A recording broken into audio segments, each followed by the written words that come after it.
rhythm and repetition in the great cosmic prayer. In this talk I'm going to focus upon rhythm and repetition as modes of prayerfulness.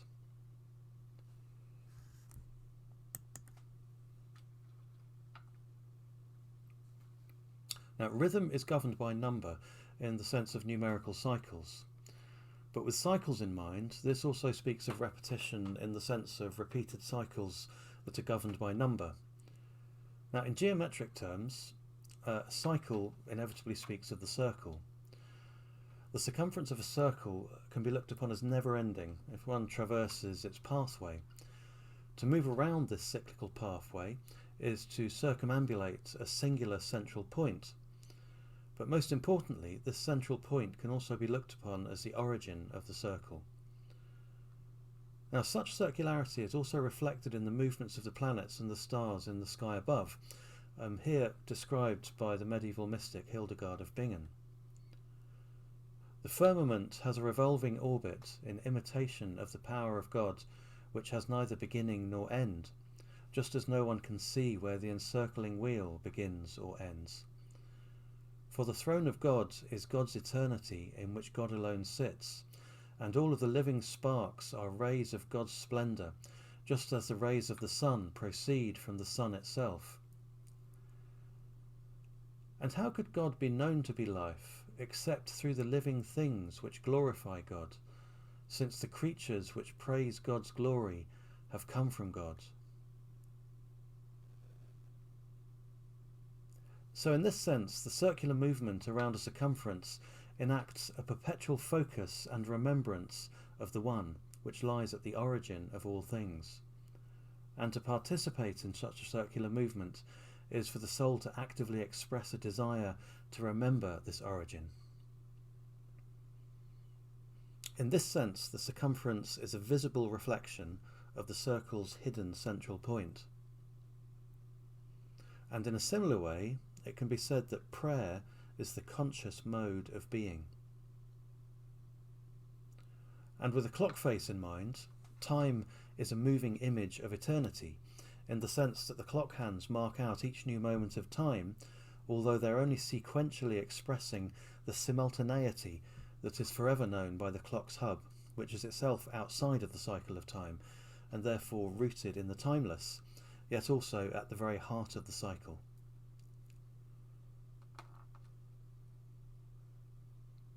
Now, geometry can also be understood to embody cyclical rhythms as well, as I'll demonstrate with this simple pattern.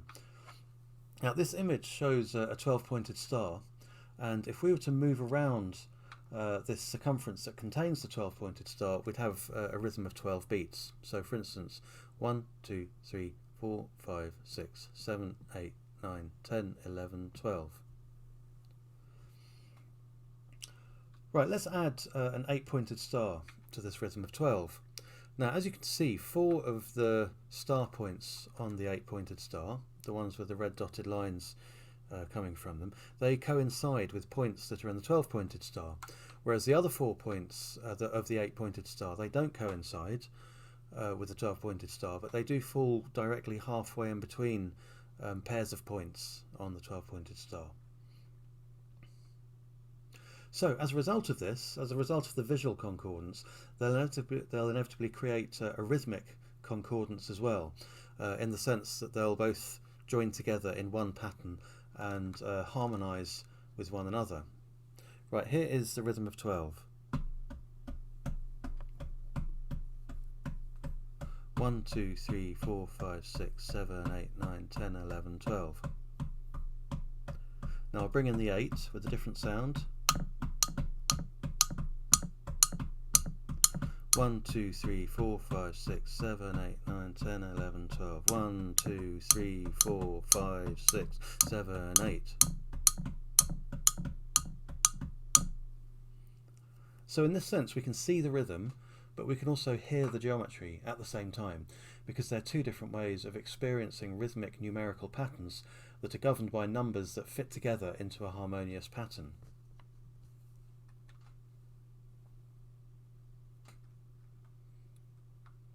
Now, both of these stars could be described as being born forth from the one single circle, But there are different ways of expressing this unity. So one in 12-fold form and the other in 8-fold form, though they express this unity as well through the fact that they interrelate with one another. So if repeating cyclical rhythms could be looked upon as ways of prayerfully focusing upon the One, it could be said that the whole cosmos is one unending prayer of cyclical repetition. Much of what is found in the cosmos is spherical in form, or else engaged in the very slow process of forming into a sphere. Now these spherical forms are then circumnavigating even larger spherical forms, which in turn are forming into huge spiral-shaped galaxies. So in this sense, the whole cosmos is one perpetual prayer of remembrance. The One is reflected in every central point of every cosmic sphere, as well as in the gravitational centre of every movement of one sphere around another. Now, the cyclical movements of planets and stars have been a focus of interest in just about every sacred tradition in the history of humankind. To look upon these cyclical rhythms could be said to bear witness to an image of the divine mind in its perpetual contemplation of the eternal forms of number. So every prayerful activity that we humans engage in down here on the earth that involves rhythm and repetition can act as a remembrance of the hidden and dimensionless point that lies at the centre of the circle as its origin. Rhythm and repetition are central to various modes of prayer that are found in different religious traditions. The physical enactment of prayer can often entail some kind of a relationship with a physically experienceable focal centre, which is either directly faced or circumambulated as part of a ritual. So in this sense, the use of rhythm and repetition in the prayers that we physically enact down here on the earth is an image of the rhythm and repetition that's forever taking place throughout the cosmos. And all of these repetitive rhythms are ultimately a remembrance of the One, which could be said to lie at the origin of the great cosmic circumference.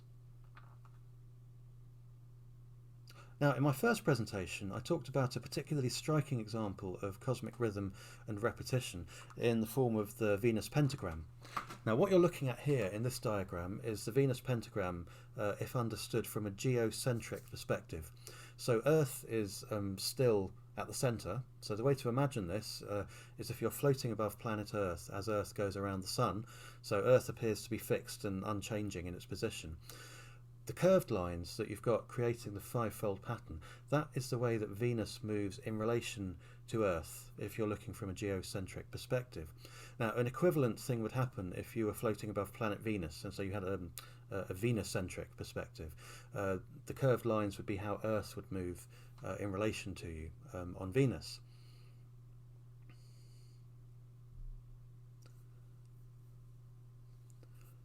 Now let's look at it from a heliocentric perspective. Now we have the Sun at the centre, and the two concentric circles are the orbital circles of Venus and Earth. Venus on the inside, Earth on the outside. Now what the first diagram here shows is lines gradually being drawn from the relative positions of Earth and Venus. Now because Venus is moving faster around her orbit, you can see that the lines are gradually getting longer because Venus is moving further ahead within her orbital cycle. So once you get to the second diagram, you can see that the lines are really increasing in length and beginning to create a sort of spirograph type pattern. Now if you keep doing this for 8 annual cycles of Earth around its orbit, 8 years of course, what you end up with is this. So much the same type of five-fold pattern as what we looked at just a few slides ago in the geocentric view. And so in that sense, when we see an image of a five-fold rose, we're looking at an earthly image of this heavenly movement of Venus. And of course the rose has long been associated symbolically with the planet Venus. Both Aphrodite and Venus in the Roman tradition, they're both associated with the rose. Now this symbolism of the rose also came into Christianity, particularly in the medieval era. And here is an oculus window from the Hermitage of St. Bartholomew, which is in northwest Spain. Now as you can see with this image, they've got the image of the rose petals with the well, similar shape to the rose petals around the edge, but they also incorporate the pentagram star, which really goes hand in hand with all of this fivefold symbolism concerning the rose. The rose in medieval Christianity was very much associated with the Virgin Mary, and so when you look at various images of the Virgin Mary, she's surrounded by roses, or she's described as the mystical rose, but also as the rose with no thorns. Now, the rose with no thorns is the description of the rose as it was in the Garden of Eden. So both St Basil and St Ambrose, they write about the rose growing in Eden with no thorns, but then after the fall of humankind, that's when thorns begin to grow on the rose. So the Virgin Mary as the rose with no thorns is an image or a personification of the soul who has returned to the Garden of Eden, or to the Edenic state. Now, as well as being associated with the rose, the Virgin Mary is also the morning star, which is the planet Venus rising in the east just before the rising sun. So in this sense also, she is this, I suppose, an image of an elevated soul, one that is able to see the sun over the horizon, whereas us down here on the earth can't see the sun. It hasn't risen above the horizon yet, but planet Venus can, and that's why she, I suppose, reflects the light of the sun down to us here on earth. And this is part of this symbolism of the rose and the morning star that's associated with the Virgin Mary. Now, the rosary beads seem to contain this kind of symbolism that's associated with the Virgin Mary, and of course you can see it in the name, rosary. It comes from the word rose, and it's sometimes the beads are looked upon as being like a garland of roses. Now, if we look at the beads stretched out, you can see how they have a fivefold symmetry. They have these five individual beads, which are known as mystery beads, in these five positions here. And then in between each of those five beads, there are the decades, or the sets of 10. So 5 and 10, of course, they're concordant numbers, so they're all taking part in this same type of symbolism. Now, if we were to actually put an image of a rose into this image of the rosary beads, inevitably the fivefold layout of the sepals on the rose, they line up with the mystery beads. Now, the other fascinating thing about this Venusian connection is that the actual shape of the rosary beads, a circle with a cross underneath, looks very much like the planetary glyph symbol of the planet Venus. So that looks to be another one of these connections with, or symbolic connections with the planet Venus and the rose. Now, I mentioned in my last talk the connection of the Fibonacci numbers 5, 8 and 13 within the Venus relationship. I'll go into more detail now and describe how they appear. Right, first of all, we'll look at the Synodic cycle of Venus. This is a particular period of time within the 8-year cycle. It's actually 1/5 of the 8-year cycle, and it takes 584 days, which is 1.6 years.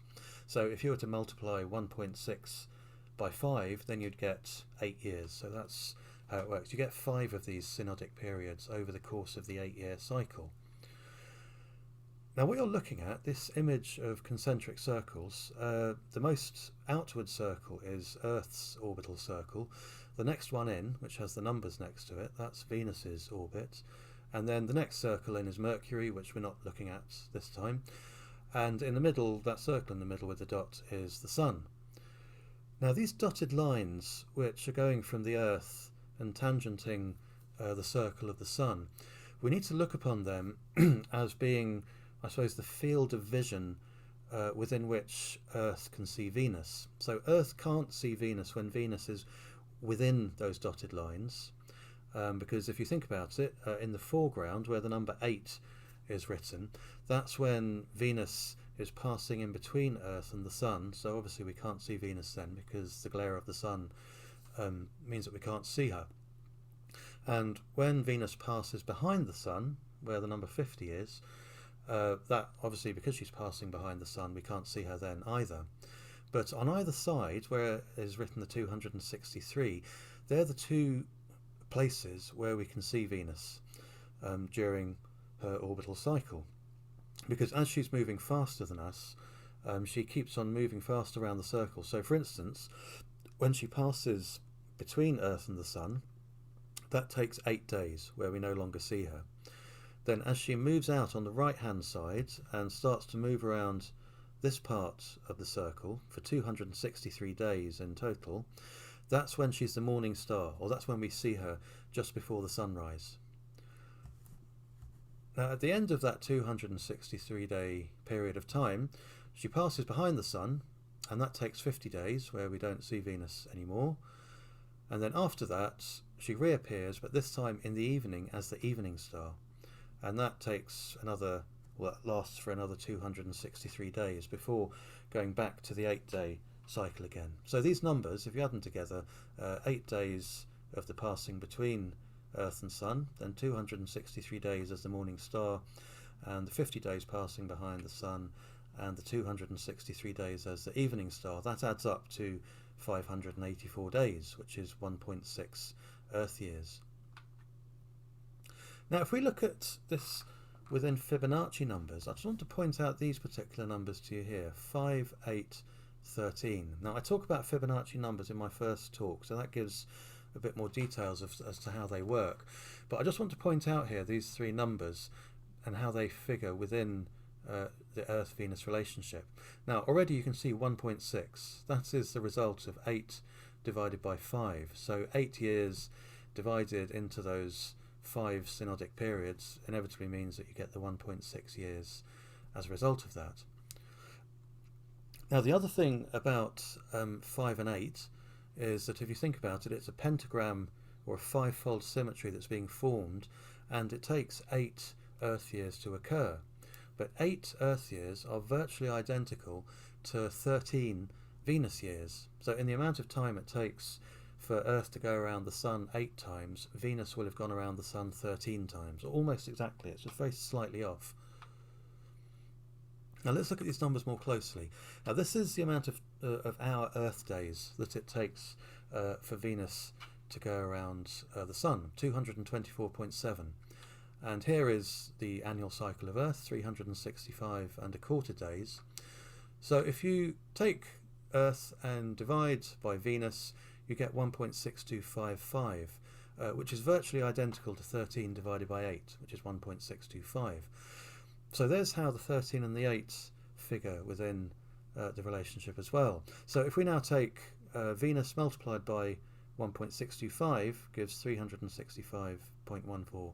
So very, very close to Earth's annual cycle. If we used the pure golden number, as it were, rather than a Fibonacci approximation of the golden number, it's not quite so accurate. So you get 363 and a half Earth days. So the Fibonacci numbers are much closer to defining this relationship between planet Earth and Venus. But of course, Fibonacci numbers point in the direction of the golden ratio itself.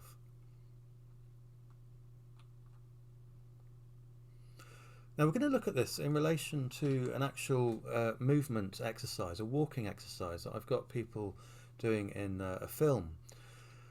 Now let's imagine that the outer circle, which is Earth's orbit, we'll say that that's divided up into 13 equal parts, whereas the Venus circle is divided up into 8 parts. Now this dotted square here does actually, that defines their distance from one another. If you have a square like that, then you can find this relative distance of Earth from Venus. Now in terms of these numbers 13 and 8, I'm actually, to make it more practical, I'm actually going to multiply 13 by 4 and get 52. So I'm going to divide the Earth circle up into 52 equal parts, and this is obviously very sort of ideal because there's 52 weeks in a year as well, so this sort of brings the lunar dimension into this orbit of Earth as well. Now with the Venus circle that's also divided into 8, I'm going to have to obviously do the same thing there as well, so I'm going to have to multiply 8 by 4, giving me 32, and so I divide Venus's circle up into 32 equal parts. Now if you get people to walk around these two circles in rhythm, obviously Venus is going to be getting around her circle more quickly because there's only 32 steps, whereas in the Earth circle there's 52. So what you're going to see in this film here is two people walking around these two circles that have been marked onto the ground with small pieces of masking tape. The thing to look out for is that there are these 5 longer pieces of masking tape that are around the Venus circle, and they mark the 5-fold division of the circle. And what you'll notice is that these 5 longer bits of tape, they are the 5 passing points of the 2 planets. So when they have what would be called an inferior conjunction. Now this film I'm going to show you is on YouTube, so you can watch it again outside of this talk. If you look up the pentagram dance of Earth and Venus. Now I'm just going to have to shift over to another screen.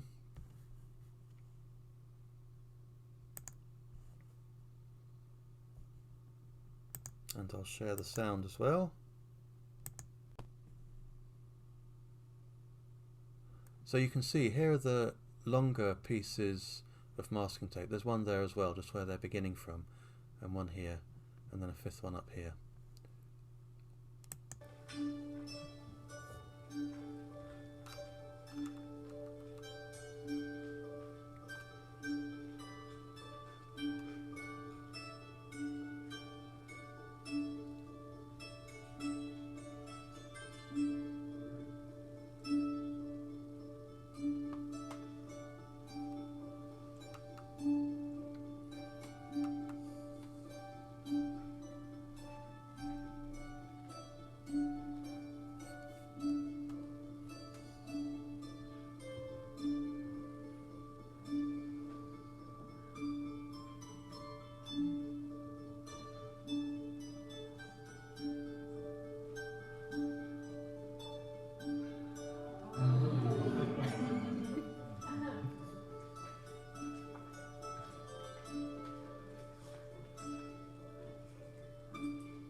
So each one of these lines marks one synodic cycle, because there are obviously 5 of them within the whole 8-year cycle. 8 Earth years is 2,922 days, whereas 13 Venus years is 2,921.1 days. So as you can see, very close. These cosmological relationships that you find showing geometry, they're never perfect. They're always very slightly off, in much the same way as if you were to look at a 5-fold flower in the garden. It's in a dynamic environment with wind and rain, so of course the petals are never perfectly 72-degree intervals apart from one another. The imperfect copy, as it were, is what you see in the manifest world, but it clearly has an innate knowledge of the eternal form of number, and it brings it forth in a very close but not quite perfect way.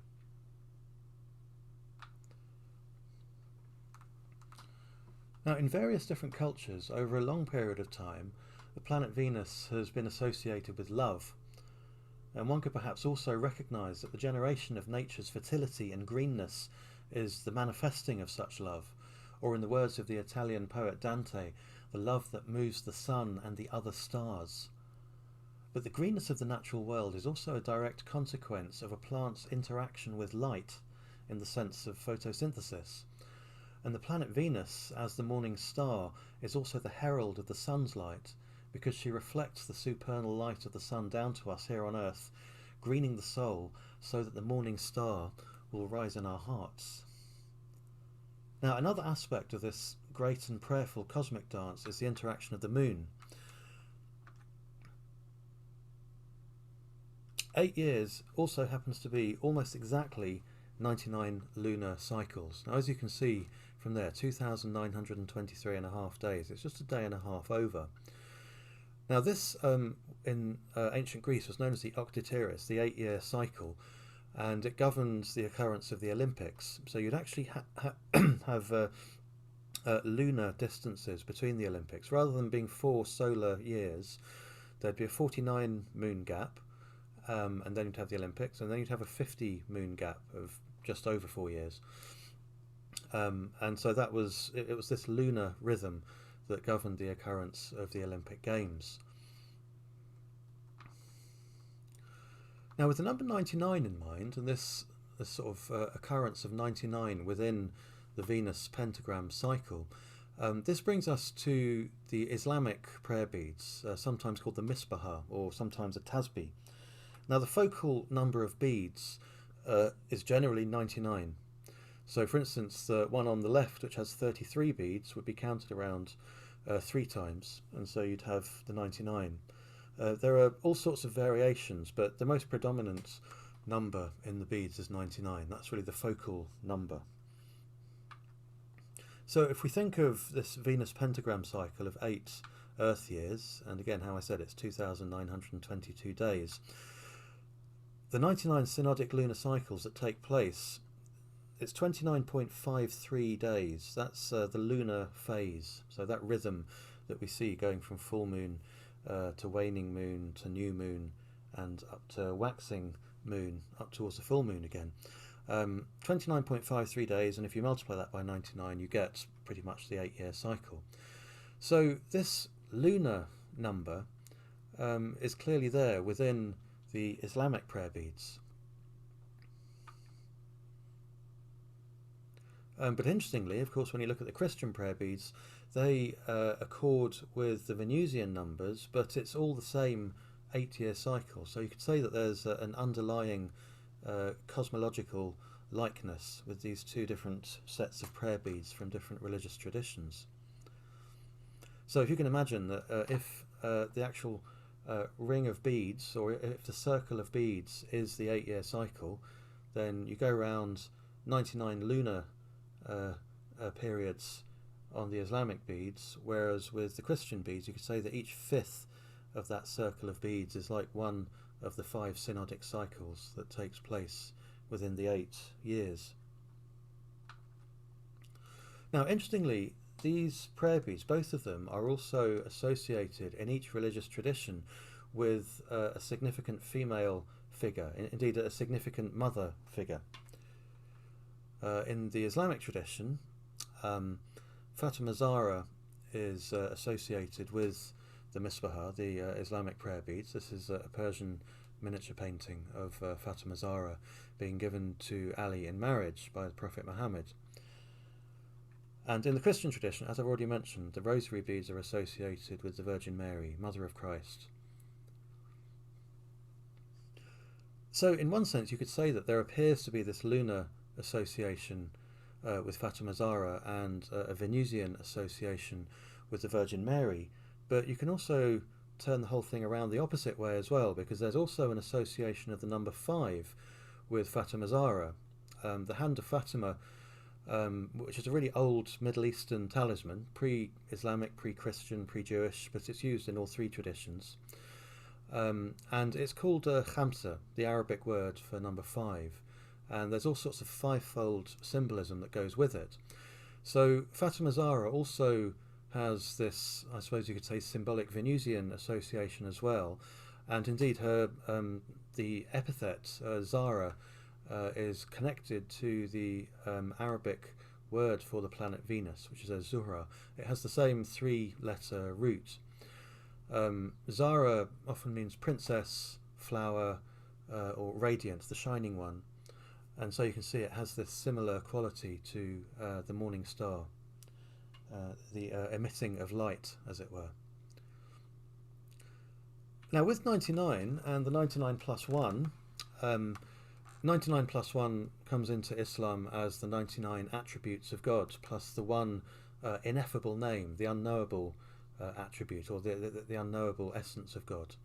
Now this 99 plus 1 symbolism is also in Christianity as well, with the 99 sheep and the 1 lost sheep, but also within the Christian tradition there seems to be this association of the 99 plus 1 symbolism with the Virgin Mary. There are 3 churches in different parts of the Christian world which have this 99 plus 1 symbolism, but they're all dedicated to the Virgin Mary, interestingly. Now the oldest one is, in fact, it's the 2nd oldest church in Greece. It's on the island of Paros, called Panagia Ekatontopiliani, and part of the symbolism of this church, the name means 100 doors or 100 gates. Part of the symbolism is that the door has 99, or the church has 99 doors, and when the 100th door is found, Byzantium will be returned to the Greeks. Now moving to the other end of the Mediterranean, to northwest Spain, there's this wonderful church called Santa Maria de Ionate, which again it means 100 gates or 100 doors. This lovely church, very atmospheric, just out in the middle of the countryside, and it has a colonnade of arches going around it. You can see here there's 4 arches here, but then there's 1, 2, 3, 4, 5, 6 arches here. The church is octagonal and the colonnade around it is octagonal, but it's an irregular octagon, different amounts of arches on each edge of the octagon, and altogether there's 33. So one of the symbols associated with this is that you walk around the colonnade 3 times, rather like the Islamic prayer beads that have 33 beads, and having walked past 99 arches, then the 100th door is the one into the church itself. Now the 3rd church is here in the UK, from where I'm making this talk. There's a village in Gloucestershire called Painswick, and the Church of St Mary the Virgin in the village of Painswick is said to have 99 yew trees within the churchyard, and there are various different ideas within the legend about what would happen if a 100th yew tree were to grow. So this use of the number 99, this lunar number, also is there with the Virgin Mary, even though the rosary beads appear to be more Venusian within their cosmological symbolism.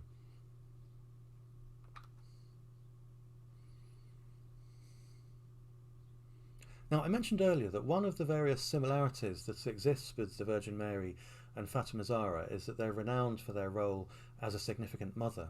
The Virgin Mary as the mother of Christ, and Fatima Zahra as the mother of Hassan and Hussein.